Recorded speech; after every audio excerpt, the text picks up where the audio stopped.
తాకట్లో ఉన్న బంగారాన్ని విడిపించి ఆ రోజున మార్కెట్ ధర కట్టి మిగిలిన డబ్బును మీకు అందిస్తుంది కొమ్మూరి గోల్డ్.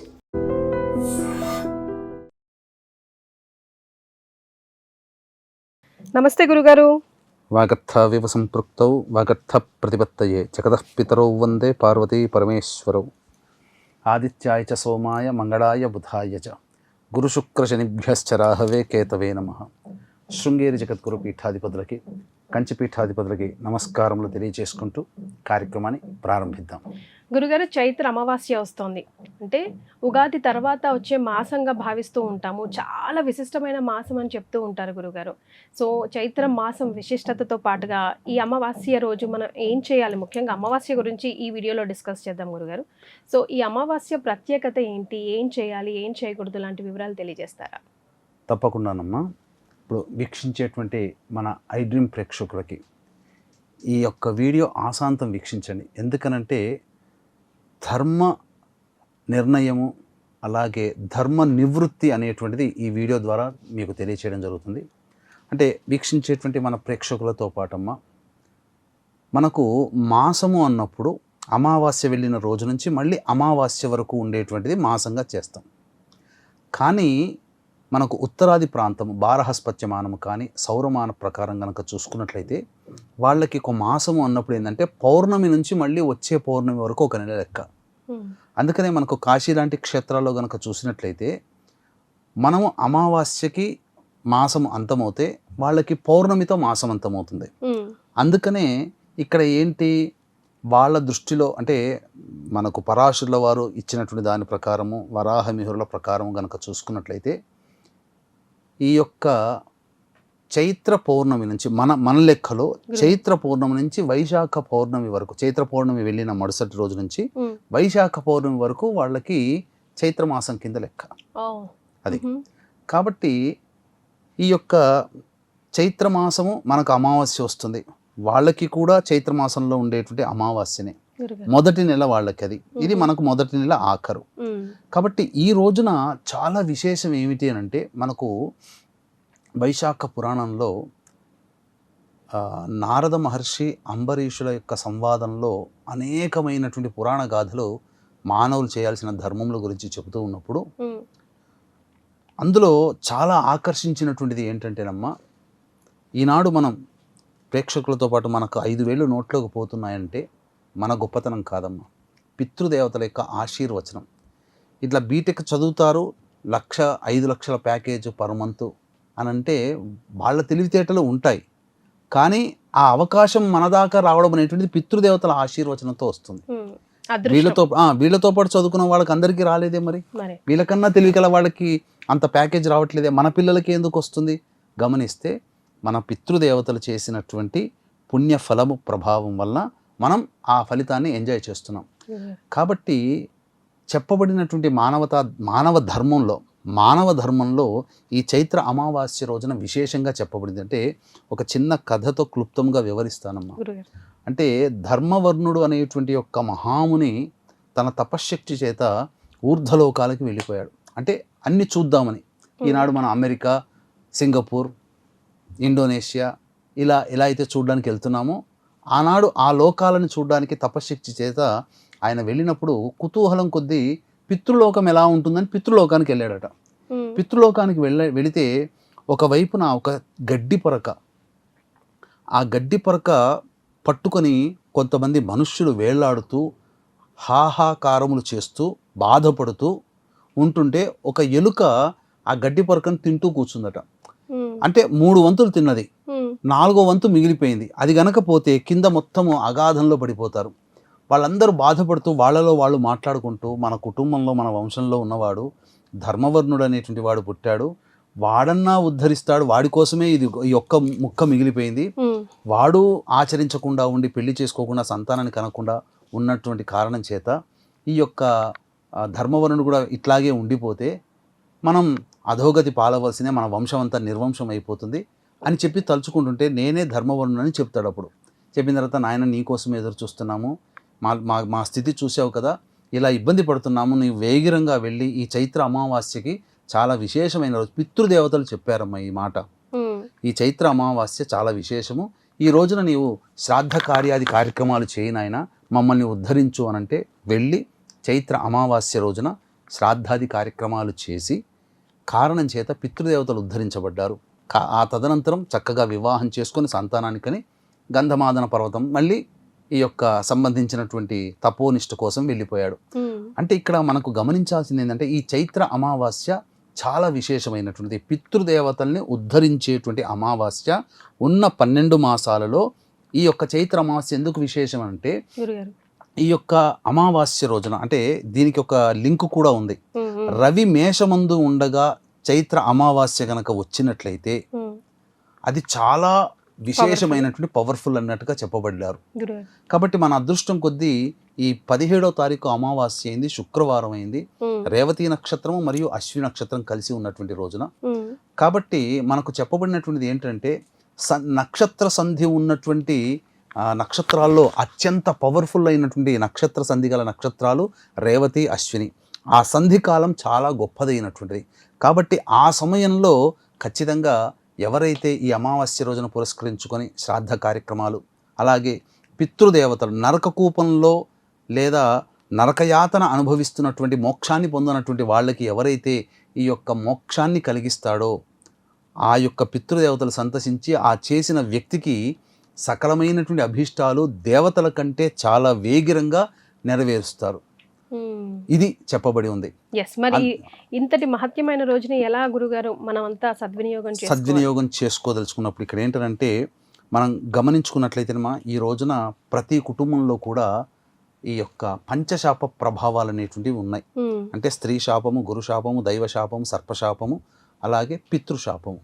ఈ 5 శాప ప్రభావాల కారణం చేత ప్రతి కుటుంబంలో ప్రశాంతత లేని జీవితం గడపడం, సంతానాన్ని పొందకుండా ఉండడం, వివాహం కాకపోవడము, అన్నీ నోటిదాకా వచ్చి వెనక్కి వెళ్ళిపోతూ ఉండడము, మందులకి నయం కాని రోగాలతో బాధపడుతూ ఉండడము, అలాగే ఇంటర్ రిలీజియన్ సంబంధించినటువంటి కుటుంబంలో పెళ్ళిళ్ళు జరుగుతూ ఉండడము, అలాగే ఇట్లాంటి అనేక రకాల సమస్యలు. ఎంత కష్టపడ్డా ఆ కష్టానికి ప్రతిఫలం అనేటువంటిది దక్కకుండా ఉండి మనకన్నా పక్క వాళ్ళు అతి శీఘ్రంగా డెవలప్ అవుతుంటారు, మనం కాలేకపోతాం.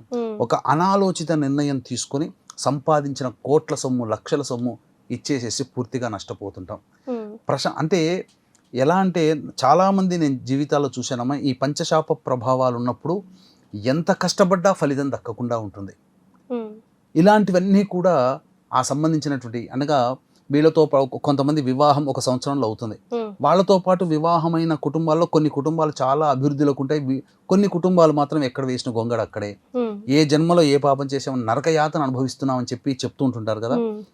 అలాగే మేము మా కోరిక నెరవేరడం కోసం తిరగని చెట్టు అంటూ లేదు, మొక్కని దైవం అంటూ లేదు, పుట్టంటూ లేదు అని చెప్పి వాపోతుంటారు. దేవుడు లేడు అనే స్థితికి చేరుకుంటారు. అటువంటి కుటుంబాలలో అలాగే ప్రధానంగా అనేక విధాలుగా కుటుంబ సభ్యుల మధ్య ప్రేమ ఆప్యాయత ఉండదు, భార్యాభర్తల మధ్య ప్రేమ ఉండదు, పెళ్ళిళ్ళైనా సంవత్సరాలు గడిచిన సంతానం కలగదు. ఇలాంటి కుటుంబాలలో ఈ పంచశాప ప్రభావాలు అనేటువంటివి ఉంటాయి. కాబట్టి ఈ పంచశాప ప్రభావాలకి సంబంధించినటువంటి పరిహారం అనేటువంటిది ప్రతి వాళ్ళు ఈ చైత్ర అమావాస్య రోజున చేసుకుంటే తప్పకుండా వాళ్ళకి సంబంధించినటువంటి కోరికలు నెరవేరుతాయని చెప్పడంలో ఏమాత్రం సందేహం లేదని చెప్పవచ్చు. సో ఏం చేయాలి, ఎలా చేయాలి, ఎప్పుడు చేయాలి గురుగారు? దీనికి ప్రధానంగా ఈ పంచశాప ప్రభావాలు ఎలా ఉంటాయని తెలుసుకోవడానికి మనం గమనించుకున్నట్లయితే ఎప్పుడు చేయాలనేటువంటిది కూడా తెలియజేస్తానమ్మా.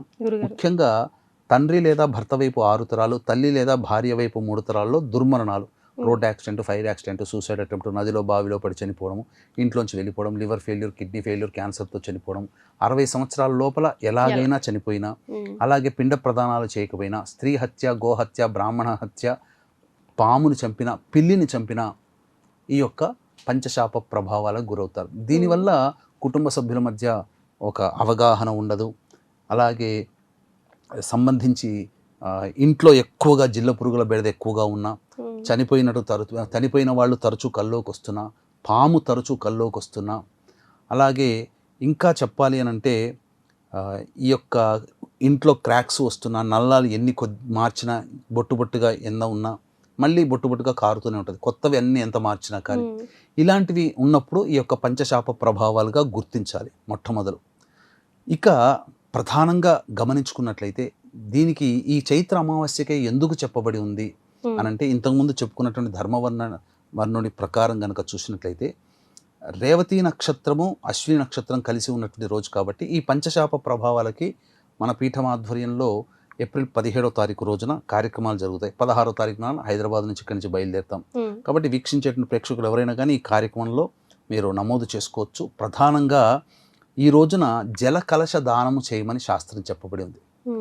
ఎలా చేయాలి? జల కలశం అని అంటే రాగి కలశంలో మంచినీళ్ళు వేసి, అలాగే కుంకుమ పువ్వు, హారతి కర్పూరం కాదు పచ్చ కర్పూరము, ఇలాచి, లవంగాల పొడి, అలాగే సంబంధించినటువంటి ఈ యొక్క జాజికాయ, జాపత్రి ఇవన్నీ ఇచ్చి ఆ బ్రాహ్మడికి దానం చేసి శ్రాద్ధ కార్యక్రమాలు చేయాలి. ఎలాగో మనము ఈ యొక్క ఏప్రిల్ 17వ తారీఖు రోజున పంచశాప నివృత్తికి చేస్తున్నాం. ఎప్పుడైతే ఈ పంచశాప నివృత్తి జరుగుతుందో ఆ కుటుంబంలో సుఖ సంతోషాదులు కలుగుతాయి. ముఖ్యంగా అనుకున్న పనులన్నీ కూడా నెరవేరుతుంటాయి. ప్రశాంతమైన జీవితాన్ని పొందుతారు. ఏదో తెలియని ఆందోళన నుంచి బయటపడతారు. ఖచ్చితముగా ఈ యొక్క చైత్ర అమావాస్య రోజున సముద్ర స్నానం చేయమని చెప్పింది. కాబట్టి మనం చేసేటువంటి కార్యక్రమంలో సముద్ర స్నానం కూడా ఉంటుంది. కాబట్టి ఎవరైతే పితృదేవతల ఆశీర్వచనం కావాలి అంటే, ఎందుకు చెప్తున్నానంటేనమ్మా ఈ ఆశీర్వచనం అని అంటే, పిండ ప్రదానాలు చేయకుండా ఇలాంటి దుర్మరణాలు పొందిన కుటుంబాల్లో ఉంటాయి కదమ్మా. నదిలో బావిలో పడి చనిపోతుంటారు. ఇట్లా దుర్మరణాలు, accidents, suicides, fire accidents, road accidents, ఇట్లా వాళ్ళకి మోక్షాన్ని పొందరు. మోక్షాన్ని పొందకునే ఆత్మ ఎలా ఉంటుందనంటే, మనము కాళ్ళు నేల మీద తలకాయ పై ఉంటుంది, కానీ రివర్స్ లో ఉంటారు. వాళ్ళ తలకాయ కిందికి కాళ్ళు పైకి వేలాడుతూ ఉంటుంటారు. అది నరక యాతన అనుభవించేటువంటిది. కాబట్టి దేవతలు ఇవ్వనంత స్పీడ్గా పితృదేవతలు మనకు ప్రసాదిస్తారు. కాబట్టి ఆ దేవతల యొక్క అనుగ్రహం కంటే పితృదేవతల అనుగ్రహమే ఈ యొక్క భూలోకంలో ప్రతి వాళ్ళకి. అందుకని ఎంత గొప్ప తపశ్శక్తి సంపన్నుడైనా ఈ ధర్మవర్ణుడి కథ ఒక్కటి చాలు. ఎంత గొప్ప తపశ్శక్తి సంపన్నుడైన దేవతానుగ్రహం పొందిన పితృదేవతల యొక్క నరకయాతనని తప్పించలేని కొడుకే కాదు. శ్రాద్ధం పెట్టడం వల్లనే పోతుందని కాదు, శ్రాద్ధం కాదు ఇక్కడ చెప్పబడింది. ఆ నరకయాతన అనుభవించేటువంటి ఆ స్థితి నుంచి వాళ్ళని ఉద్ధరించాలి అని అంటే ఈ పంచశాప ప్రభావాలు తొలగించుకోవాలి. కాబట్టి ప్రతి ఒక్కళ్ళు కూడా ఈ సంబంధించినటువంటి పంచశాప నివృత్తి కార్యక్రమాలు చేసుకోదగినటువంటిది. ఇందులో ఎలాగో శ్రాద్ధం వస్తుంది. ఉదక కుంభ దానము చేయమని చెప్పి చైత్ర అమావాస్య రోజున ప్రత్యేకంగా వైశాఖ పురాణంలో చెప్పబడి ఉంది. కాబట్టి చక్కగా ఇటువంటివన్నీ కార్యక్రమాలు చేసుకోవడం చాలా మంచిది. మీ మంచి కోరి చెబుతున్నాను. రవి మేషరాశిలో ఉండగా చేసే ఈ కార్యక్రమం చాలా అద్భుతం. ఎందుకనంటే పితృకారకుడు రవి, పైగా నక్షత్ర సంధి అనేటువంటిది వస్తుంది. కాబట్టి ఎవరైనా ఇంట్లో దానం చేయదలిస్తే మనకు రాగి కలశమైన దానం చేయొచ్చు, వెండి కలశమైన దానం చేయొచ్చు, ఇత్తడి కలశంలోనే పెట్టవచ్చు. ఏది శక్తి లేకపోతే ఒక 40 రూపాయలు పెడితే మట్టి పాత్ర వస్తుంది, చెంబు, అందులోనైనా ఈ చెప్పిన పదార్థాలు నీళ్లు వేసి బ్రాహ్మడికి దానం చేసి శ్రాద్ధం పెడితే ఆ రోజులో 11:15 నుంచి 12:30 మధ్య కాలంలో చేయాలమ్మా. ఎందుకు అనంటే పితృకారకుడు లాభస్థానంలో ఉంటాడు మిథున లగ్నం నుంచి, పైగా నక్షత్ర సంధి ఏర్పడుతుంది. అది చాలా ప్రబలమైనటువంటి దివ్యమైనటువంటి కాలము. ఇది చాలా అద్భుతం. శుక్రవారం కదా గురుగారు చేయొచ్చా? అంటే కొంతమంది వెండి కానీ గోల్డ్ కానీ సిల్వర్ కానీ లేదంటే మట్టిని కానీ శుక్రవారం పూట ఇంటికి తీసుకురారు, ఇవ్వరు కొంతమంది. అంటే ఆ రోజు ముందు రోజు కొనుక్కొచ్చుకుంటే సరిపోతుంది, ముందు రోజు కొనుక్కొచ్చుకుంటే సరిపోతుంది. కానీ ఈ రోజున వెండి బంగారాలు దానం చేసేంత శక్తి వరకు ఉంటుందమ్మా, అస్సలు మనం ఊహించకూడదు. కాబట్టి ప్రజలందరూ కూడా అతి సామాన్యమైన మానవులుగా ఉంటారు. కాబట్టి వాళ్ళకి శక్తి కొలది ఈ రోజున రాగి చెప్పవచ్చు, శక్తి ఉంటుంది. ఒక 200 రూపాయలు పెడితే రాగి కలశం వస్తుంది. లేదు అంటే మట్టి కలశం చేయండి, తప్పేం లేదు. మృణ్మయ కలశం చాలా గొప్పది ఈ కలియుగానికి. మట్టి ఇప్పుడు 40 రూపాయలు పెడితే మట్టి కలశం వస్తుంది, చిన్నది వస్తుంది, చాలు. మట్టి చెంబు దాంతో అందులో ఇచ్చి చాలు. పూర్వకాలంలో మహర్షులందరూ ఇలాగే ఇచ్చారు, కానీ మహర్షులు వాళ్ళందరూ కూడా బంగారులో ఇవ్వలేదు. రాజులు ఇచ్చుంటారేమో, కానీ సామాన్య మానవులు మట్టి పాత్రలే వాడారు. ఇప్పటికీ మరి మన భూమి తవ్వకాలు దొరికితే బంగారు బిందెలు, బంగారు చెంబులు, బంగారు గ్లాసులు రావాలిగా. మరి ఆ కాలంలో మట్టివే వచ్చే టెర్రాకోట అని చదువుకున్న చిన్నప్పుడు. కాబట్టి ఆ కాలంలో మనుషులు అప్పుడే కుండలు వాడారు మట్టితో చేసినాయి. మనం ఇప్పుడు ఇస్తే తప్పేం లేదమ్మా, Right. అదే విధంగా చేయొచ్చు. కానీ దీంతో పాటుగా ఈ యొక్క పంచశాప నివృత్తి కనుక జరిగితే చాలా అద్భుతంగా ఉంటుంది. మన పీఠం ఆధ్వర్యంలో ఈ పంచశాప నివృత్తి అనేటువంటిది సశాస్త్రీయంగా జరుగుతుంది. ఇటువంటి అవకాశం మళ్ళీ మళ్ళీ రాదమ్మా. Yes. రవి మేషమందుగా ఉండే అమావాస్య మళ్ళీ ఇంకొక సంవత్సరానికి వస్తుంది. కాబట్టి వీక్షించే ప్రేక్షకులు అందరూ దీన్ని వినియోగించుకోగలరు. ఎస్, సో ఈ వీడియో మీ దాకా వచ్చింది అని అంటే మీకేదో యూనివర్సల్ సిగ్నల్ ఇస్తుందనే అర్థం. సో కింద స్క్రోల్ అవుతున్న నంబర్కి కాల్ చేసి ఇమీడియట్గా స్లాట్ని బుక్ చేసుకోవడం ఉత్తమాతి ఉత్తమం. గురుగారు, శుక్రవారం కూడా వస్తుంది కాబట్టి చైత్ర అమావాస్య పరమ పవిత్రమైన రోజు అని చెప్పుకున్నాం కాబట్టి చేయకూడని పనులు ఏవైనా పర్టికులర్గా ఈ రోజు ఉన్నాయా? చెయ్యకూడని పనులు అన్నప్పుడు ప్రధానంగా ఇక్కడ మాంసాహారం భుజించకూడదు, ధూమపానము మద్యపానం చేయకూడదు. అమావాస్య రోజున వీలైతే మౌనవ్రతం చేయడం చాలా మంచిది. ముఖ్యంగా శుక్రవారము సహజంగా ఇంటి ఆడపిల్లను మనం ఏమాత్రం ఇబ్బంది పెట్టము. కడుపున పుట్టిన సంతానమైనా, కట్టుకున్న భార్యనైనా, ఇంట్లో చేసుకున్న కోడలిగానైనా, ఏ ఆడపిల్లని, తోడబుట్టిన చెల్లెలనైనా, అక్కలైనా, తల్లినైనా ఈ అమావాస్య రోజున అస్సలు బాధ పెట్టకూడదు. వాళ్ళతో ప్రేమగా మాట్లాడాలి. అవకాశం వస్తే తప్పకుండా ఆ రోజున ఈ సంబంధించినటువంటి ఆ రోజంతా కూడా ఇంట్లో కూర్చొని ఓం శ్రీం మహాలక్ష్మి నమః చాలు, ఈ మంత్రాన్ని 1008 సార్లు కనుక జపం చేస్తే చాలా అద్భుతమైన ఫలితాలు, ఈ యొక్క సంబంధించినటువంటి ధన దోషములన్నీ కూడాను నివృత్తి అవుతాయమ్మా. ఎస్, చాలా సంతోషం గురుగారు. చైత్ర అమావాస్యని ఎలా సద్వినియోగం చేసుకోవాలో తెలియజేశారు. ధన్యవాదాలు. సర్వం Shri Umamaheshwara పరబ్రహ్మార్పణమస్తు. And for more videos, Please subscribe to iDream. Please subscribe to iDream. Please subscribe iDream. And please subscribe to iDream. For more videos, subscribe to iDream. please like, share and subscribe to the channel. Congratulations, iDream. Subscribe to iDream. Subscribe to iDream. So subscribe to iDream Media. iDream ki iDream team andarki huge congratulations. Please subscribe iDream Media. Please subscribe to iDream. Subscribe iDream. Please subscribe to iDream. iDream అంటే నా కళల ఛానల్ను subscribe చేసుకున్న నోరు తిరుగుతలేదు, మీరైతే గంట గుర్తు కొట్టండి. For more such videos, please subscribe to iDream. Subscribe to iDream. Please subscribe to iDream. Please subscribe iDream Media. Please do subscribe to iDream. Please subscribe to iDream Media. For best entertainment and information, please subscribe iDream. And don't forget to subscribe to iDream.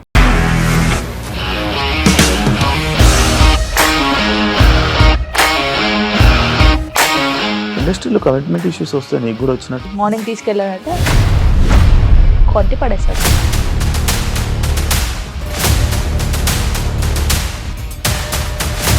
ఒక్కళ్ళు కూడా చూడలేదు ఈ cinema అని చెప్పడానికి కూడా చాలా ధైర్యం కావాలి. అది నిజం కదా, దాంట్లో ధైర్యం ఏంటి? ఇది నెక్స్ట్ డే ప్లేట్ మార్చేస్తే తప్పు కదా. As of now, we are comfortable this అని నేను అనుకుంటున్నాను. రష్మిక గారిది మీది ఒకే ఊరంట కదా.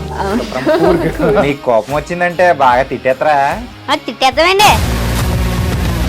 నిజంగా గేమ్ ని ఎలా చేంజ్ చేయగలిగారు? ఏపీఎస్ఎఫ్సి వాళ్ళకి 6 నెలల్లో నేను 6 లక్షలు కట్టా. బిజినెస్ చేయాలనుకుంటే it is as difficult as riding a tiger.